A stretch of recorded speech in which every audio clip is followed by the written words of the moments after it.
दिवस के उपलक्ष्य में यहाँ पर मुजफ्फरनगर समाजवादी पार्टी कार्यालय पर उपस्थित जनपद से आसपास से आए सभी हमारे बड़े बुजुर्ग भाई, मेरी माएं बहनें और साथ ही मैं सबसे पहले धन्यवाद देना चाहती हूँ हमारे जिला अध्यक्ष जिया चौधरी भाई का, जिन्होंने बहुत ही खूबसूरत कार्यक्रम का बहुत ही कम समय में आयोजन कराया।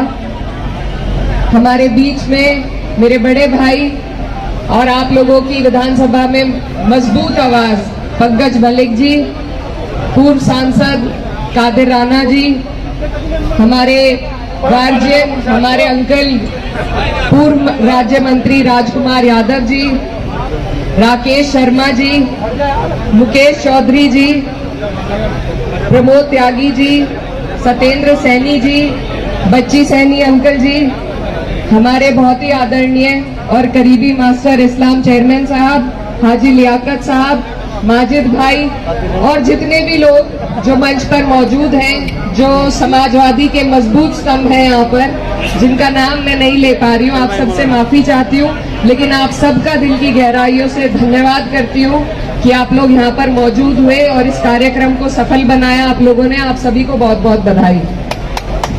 आज जिस विषय में हम लोग यहाँ इकट्ठा हुए हैं वो इतना गंभीर विषय है कि आज हमारा जो संविधान है, आज के दिन आरक्षण मिला था, लेकिन कुछ लोग जो सत्ता में बैठे हैं, जो सरकार में बैठे हैं, वो रोज कोई ना कोई ऐसी योजना को लेकर आ रहे हैं जिससे संविधान की ताकत को कमजोर कर सके।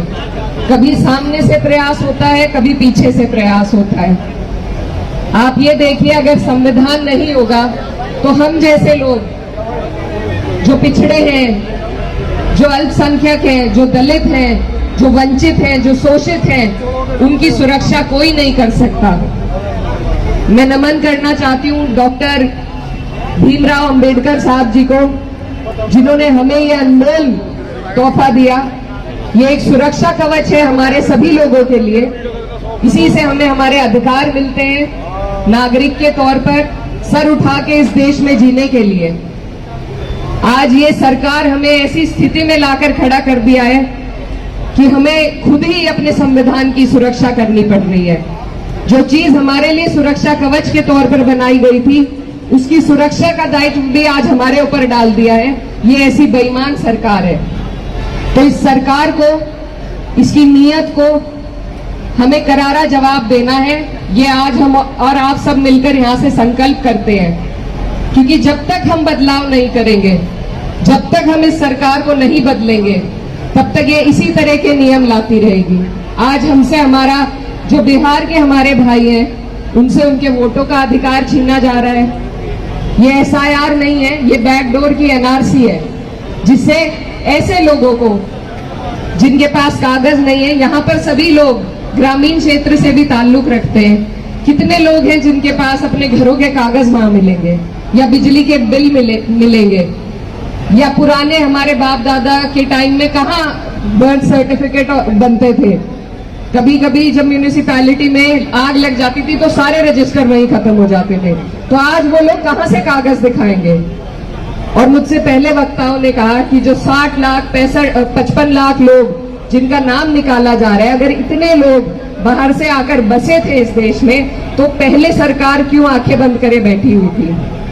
अब चुनाव से सिर्फ 2 महीने पहले उनके खुद के अपने मंत्री का कहना है, बिहार से जो है, मैं नाम नहीं लूंगी लेकिन आप लोग सब उनका बयान समझ सकते हैं, वो कह रहे मुझे ही नहीं अपने कागज मिल रहे।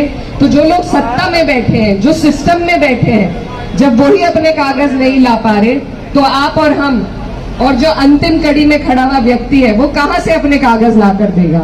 तो ये और कुछ नहीं है, ये सिर्फ और सिर्फ आपको और हमें हमारे वोट के अधिकार से दूर करना चाहते हैं। उत्तर प्रदेश की अगर बात करें तो जो स्कूल के मर्जर का नियम सरकार लाई है, गरीब आज ना अपने बच्चे पढ़ा सकता है, ना अपने बीमार का इलाज करा सकता है, ना बिजली की समस्या इतनी बड़ी है, लेकिन सरकार को किसी की नहीं पड़ी है। तो ये सरकार है, इसको बदलने के लिए आपको और हमें संकल्प लेना होगा। कई चुनाव होते हैं, ये मुजफ्फरनगर की धरती मेरे वालिद साहब की कर्म भूमि रही है। और इसीलिए यहाँ मेरा कई बार बार आना होता है, क्योंकि आप लोगों से जो लगाव है वो बहुत पुराना है। आप लोगों ने ऐसे वक्त में मेरे वालिद साहब को यहाँ से जिताया था जब टीवी वाले भी दावा करते थे कि चौथे नंबर पर रहेंगे। तो मैं उसके लिए भी आपका धन्यवाद करना चाहती हूँ कि आप लोगों ने यहाँ से उन्हें जिताकर संसद में भेजा, उन्हें अपनी सेवा करने का मौका दिया। इसका एहसान मैं कभी नहीं भूल पाऊंगी। लेकिन आपसे ये जो लगाव की डोर है ये तभी से बंधी हुई है। और मैं बस यही कहना चाहती हूँ कि ये जो हमारा 24 का चुनाव था लोकसभा का, हम पश्चिम में कैराना भी जीते, हम सहारनपुर भी जीते, हम मुजफ्फरनगर भी जीते। और ये जीत आप सबकी है। और आपको आत्मविश्वास दिलाने के लिए मैं ये आई हूँ कि यहाँ पर सिर्फ हमारे भले ही एक ही विधायक हो पंकज भैया, लेकिन भाजपा का भी एक ही विधायक है। बाकी जितने विधायक हैं वो समाजवादी की वजह से बने हुए हैं। तो ये पूरा जिला हम जीत सकते हैं, ये पूरा का पूरा जिला हम जीत सकते हैं और हम जीतेंगे।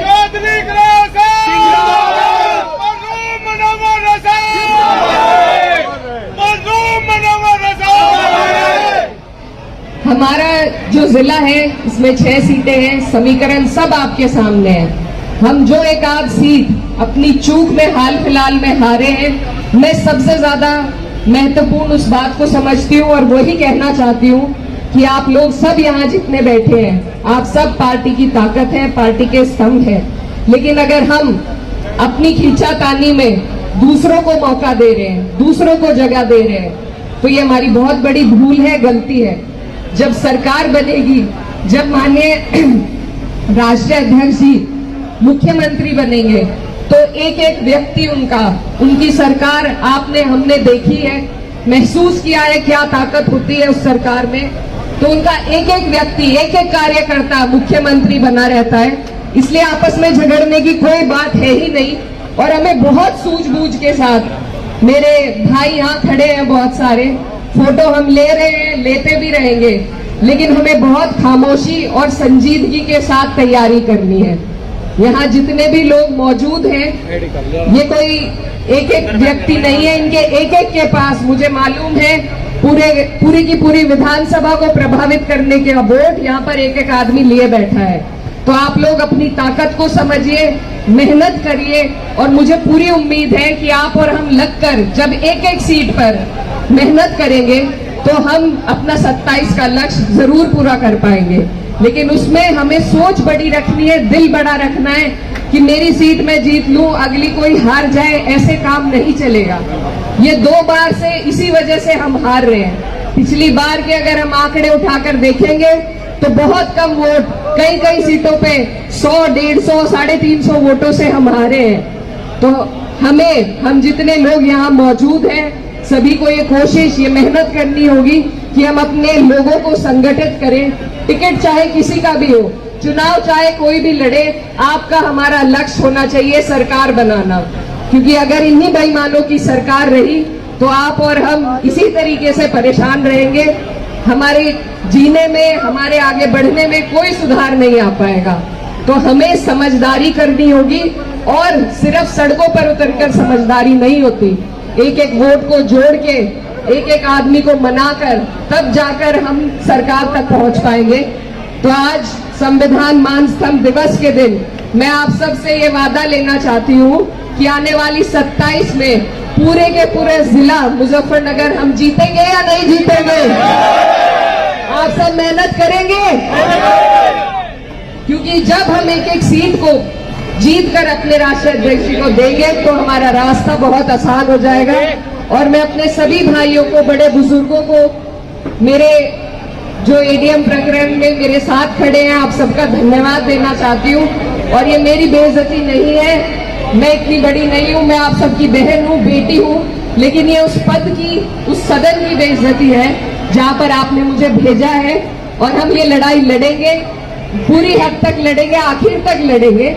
जो रास्ता नियम कानून से है उससे हम ये लड़ाई लड़ेंगे, बिल्कुल पीछे नहीं हटेंगे। आप सबने इसमें मेरा साथ दिया, मेरा हौसला बढ़ाया, मैं उसके लिए आप सभी का धन्यवाद करना चाहती हूँ। और अपने सभी लोगों संघर्ष करो, हम तुम्हारे साथ हैं, संघर्ष करो, हम तुम्हारे साथ हैं। ऐसे बहुत मामले होते रहते हैं और होते भी रहेंगे, लेकिन हम अपनी लड़ाई में, आप लोगों की लड़ाई में कभी किसी के आगे ना तो झुकेंगे ना डरेंगे। मैं जिनकी बेटी हूँ उनसे मुझे ये सीख नहीं मिली कि हम किसी से डरे या झुके, लेकिन हम नियम से, जैसा पंकज भैया कह रहे थे कि हम लड़ना भी जानते हैं और पढ़ना भी जानते हैं, तो हम अपनी कलम की ताकत से लड़ाई लड़ेंगे और अंत तक की लड़ाई लड़कर इन्हें दिखाएंगे और जीतेंगे भी। बस आप लोगों का साथ इसी तरीके से बना रहे और इसी तरीके से जैसे आज आप इकट्ठा हुए हैं, इस परिवार को, इस खूबसूरत गुलदस्ते को संजो कर रखे और 27 में हम अपने साथ हुई एक एक नाइंसाफी का जवाब देंगे, वोट की ताकत से देंगे और सारी सीटें जिता कर देंगे। जय समाजवाद, जय हिंद। आप सब